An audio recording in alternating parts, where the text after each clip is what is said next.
تقبل الله منا ومنكم عيد مبارك علينا وعليكم تقبل الله منا ومنكم ود ኢትዮጵያውያን عيد مبارك እንኳን አላህ ለ1441ኛው የዒድ አልፈጥር በዓል አደረሰን عيد سعيد ብያለሁ አላህ ይህን አመት በዓል የደስታ የፍሽታ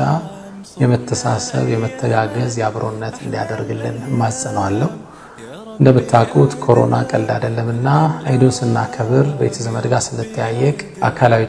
ርቀታችንን በመጠበቅ ጥንቃቄዎቻችንን በመውሰድ እንዲሁም ደግሞ